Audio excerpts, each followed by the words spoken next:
Karine, has the president spoken to the family of Laken Riley, the young Georgia student who was murdered allegedly at the hands of an undocumented immigrant? So first of all, I do want to extend our deepest condolences to the family and loved ones of Laken Riley.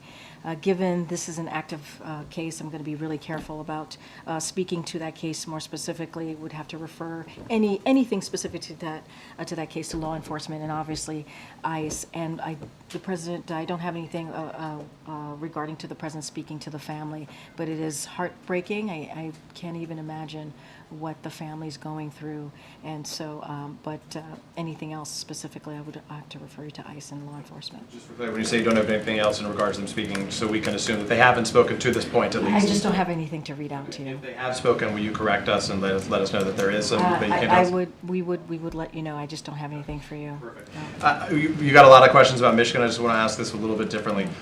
I know the president understands the way that people of the uncommitted community felt in registering their votes. What message does the president think was being sent by those 100,000 Michiganders? What does he believe they want to see him do? Look, I can't speak for them, right? No, seriously, I can't. But the White House has spoken to them, so I guess presumably the White House would know what they want to see him do. Well, what we're doing, what I can tell you that we're going to continue to do is listen. And we understand how painful it is for the community. That is why. Let's not forget, that is why. And I think that's what you're alluding to in your question to me. He's had his senior advisors, senior officials go to Michigan to have those conversations with that community, Arab and Muslim leaders. And we're going to continue that conversation. And he believes it's important for people to feel like their voice is being heard.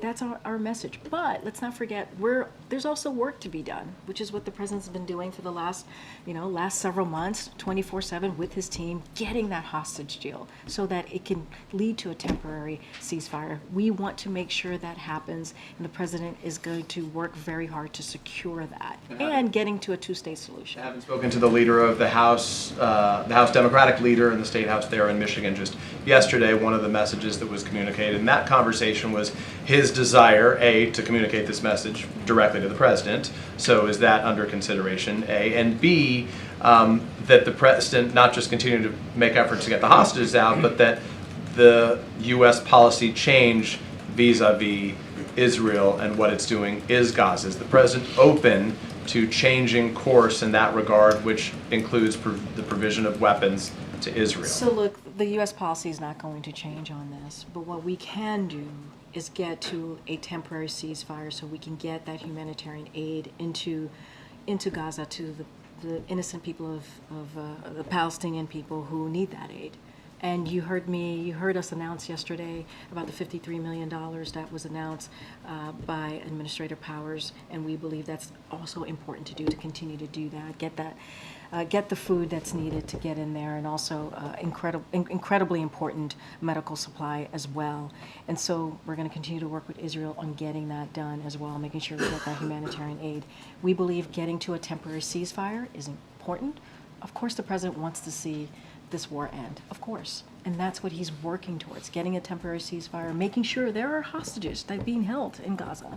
Their families and their friends, and 6 Americans, exactly.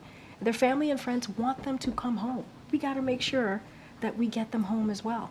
So that's where we're focused on. That's what the president, he spoke about it just a couple days ago, obviously, when he was in New York. He's hopeful. We're going to continue to work towards that end. Thank you. Thank you.